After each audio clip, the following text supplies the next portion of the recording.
অনেকেরই কিন্তু একটা বড় অসুবিধা হয়, গাছকে দেখা যায় পানি দিলে পানি এভাবে দিবেন, এই পানিগুলো ভিতর দিক দিয়ে বের হয়ে যাবে, যে গাছের হয়তো কিছুটা ভিজবে, পুরোটা ভিজবে না। এর জন্য দেখা যায় গাছকে বারবার পানি দিতে হয়, প্রপার পানি পায় না। এই জন্য যেটা করতে পারেন, এরকম একটা বাটির মধ্যে বাটিটাকে ভালো করে চুবিয়ে রাখতে পারেন। এতে নিচে যে ফুটোগুলো আছে, টবের ফুটোগুলো, ওটা দিয়ে আস্তে আস্তে পানিটা সোপ করে নিবে। এতে পুরো গোড়াটাই পানি পাবে। আমি আবারও ভালো করে দেখিয়ে দিচ্ছি।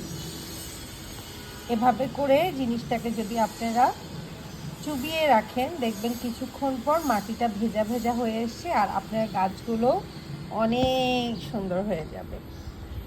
আমার যেহেতু এইটা বারান্দার বাইরে না, সরি, জানালার বাইরে, তাই আমি একটা ছোট বাটি দিয়ে দিয়েছি। আর যদি এটা বারান্দায় হতো তাহলে তো কথাই ছিল না।